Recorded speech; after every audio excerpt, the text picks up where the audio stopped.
무심천의 물줄기가 도심을 동서로 나누며 유유히 흘러갑니다.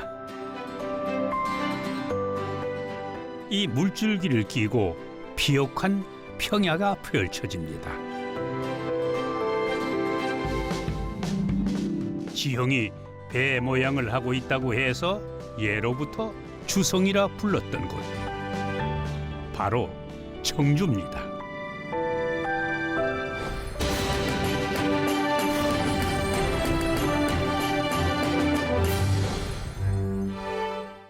끝없이 이어지는 잔잔한 물결과 섬처럼 떠있는 산봉우리들이 한 폭의 산수화를 그려냅니다.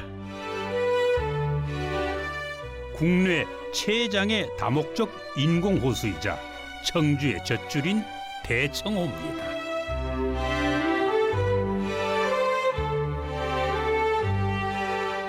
시원하게 펼쳐진 대청호를 끼고 있는 양선산 자락.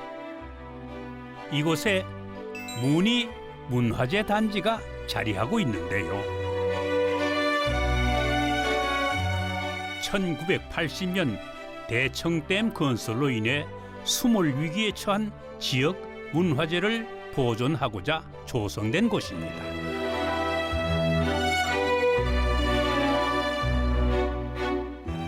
사계절 색다른 색으로 옷을 갈아입으며 정취를 뽐내는 문이 문화재 단지.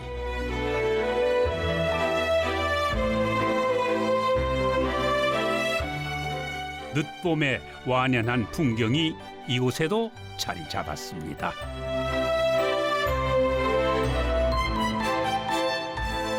여기는 청주 부광리 고가인데요. 조선 후기의 건물로 전통 기와집의 형식을 갖춘 아담하고 소박한 민가주택입니다. 농기구 등도 남아있어 당시의 생활 풍습 또한 고스란히 엿볼 수가 있지요.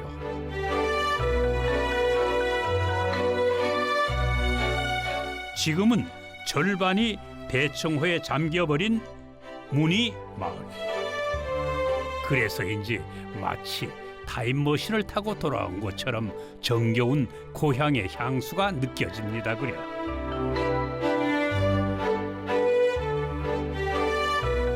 그리고 마을 곳곳에서 전통 문화의 향기가 물씬 풍깁니다.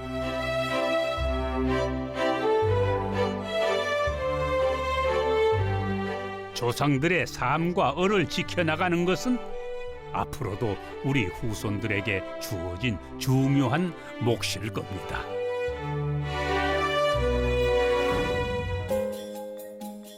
이번에는 청주의 중심가로 가봅니다. 무심코 지나칠 수도 있는 길 위에 귀중한 역사 유적이 당당하게 서 있습니다. 바로 국보 제41호인 청주 용두사지 철당간입니다. 고려 광종 13년에 조성된 것으로 당간을 세우게 된 내력과 건립 연대 등이 새겨져 있습니다. 이곳은 고려시대 청주의 대표적 사찰이었던 용두사가 있던 자리인데요. 이 철당간은 준풍이라는 독자 연호를 실물로 보여주는 값진 유물로 그 의미가 더욱 깊습니다. 이렇게 용두사지 철당간은 천년의 시간을 넘어 청주의 상징적 존재가 되었습니다.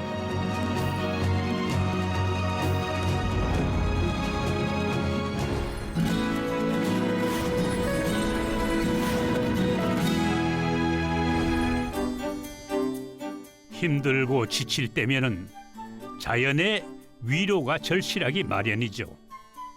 생명의 근간인 흙에 뿌리 내린 식물은 사람들에게 편안한 안정감을 주곤 하는데요.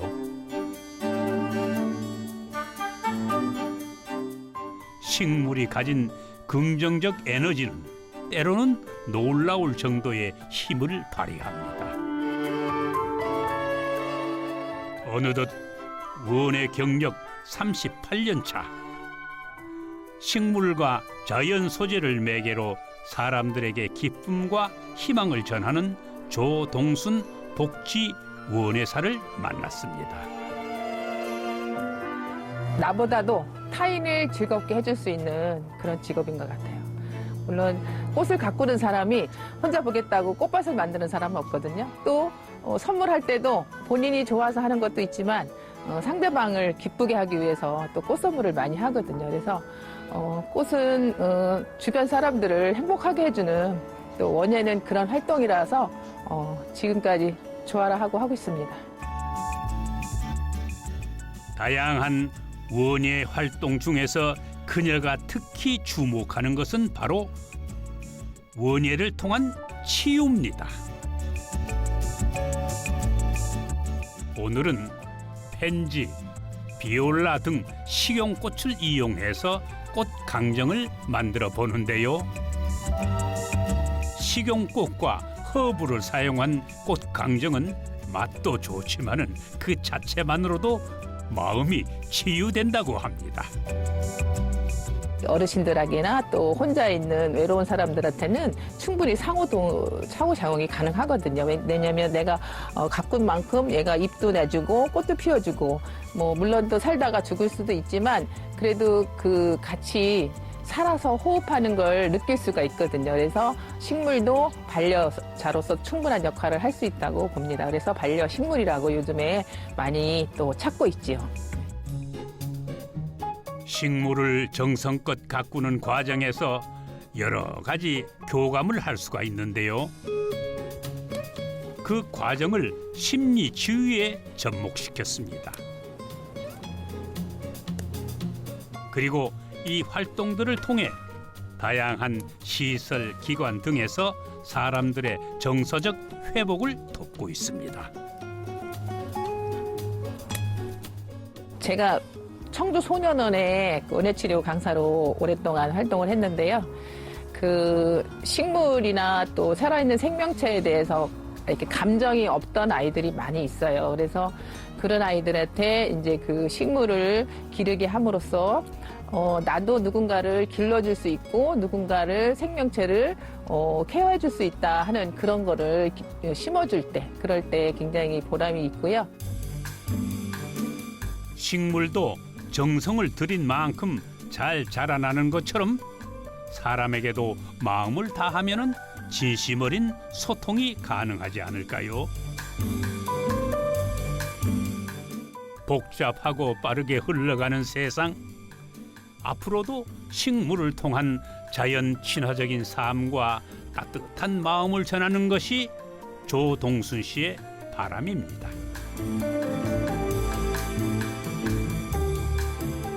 아마 앞으로는 그 도시에 밀집한 그런 직장 생활보다는 이렇게 전원에서 식물을 가꾸고 또 환경을 가꾸고 하는 직업들이 굉장히 보람도 있고 자기 건강에도 좋고 또 그 좋은 환경을 만들어 놓고 도시민들에게 이런 걸 제공할 수 있다는 그런 직업은 농업을 종사하는 사람들이 할 수 있는 최고의 특권이라고 저는 생각이 듭니다.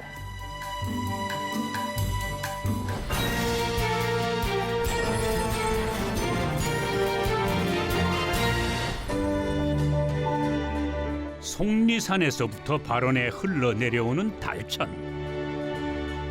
이 달천의 물길을 따라 주변에 자리한 9곳의 경승지를 청주의 옥화 구경이라고 부릅니다.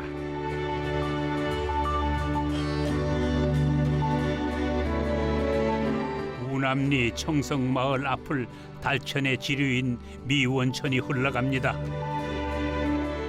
그리고 미원천 뒤로 산기슭이 병풍을 두르고 있습니다.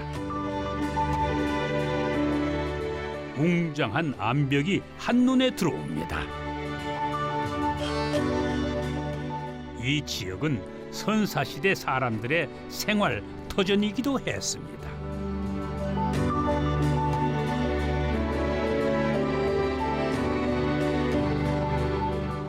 지금은 미원천을 배경으로 암벽 등반을 할 수 있는 자연 바위벽으로 유명해서 매년 많은 등반인들이 찾는 곳이기도 합니다.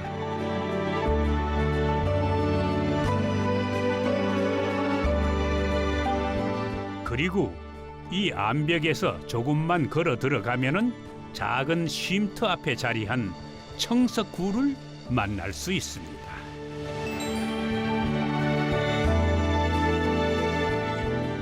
청석굴은 전리에 따라 형성된 동굴인데요. 구석기 시대의 유물인 찌개와 볼록날, 글개가 동굴 안에서 발견되기도 했습니다.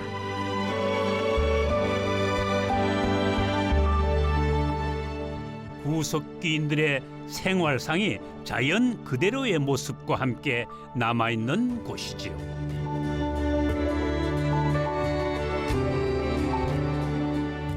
자연과 오랜 세월이 함께 만들어낸 풍경은 단순한 아름다움을 넘어 경외감마저 자아냅니다. 달천을 따라가다 보면은 마치 무릉도원을 연상케 하는 청주의 숨은 비경을 만날 수 있습니다. 옥화 구경 중 제2경 용소입니다. 달천 중에서 수심이 가장 깊은 곳으로 거대한 절벽이 우뚝 서 있는 것이 인상적인데요. 이 용소에는 그 이름에 얽힌 전설이 전해지고 있습니다. 옛날에 이곳에는 용이 살았다고 하는데요. 이 용이 승천하는 것을 한 안악이 우연히 보게 되자 그만 영험을 잃고 그대로 떨어져 이무기가 되었다고 합니다.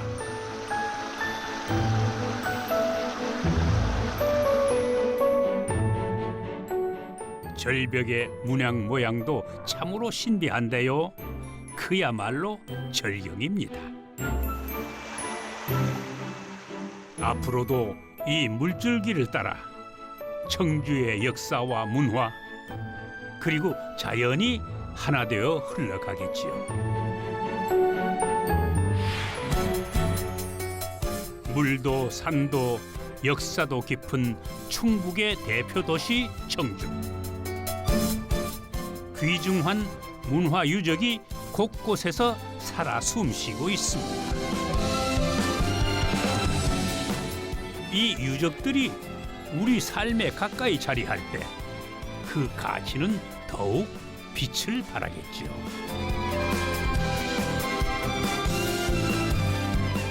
청주의 녹색 땅 위에서 식물과 더불어 사는 삶.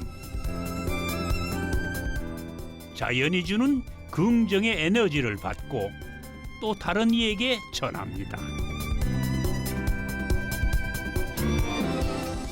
숨은 그림을 찾듯 달천을 따라 곳곳에 자리한 옥화 구경을 둘러봅니다. 유구한 역사와 전설을 간직한 곳. 자연의 아름다움에 경탄하고 새삼 감사하게 되는 곳. 충청북도 청주입니다.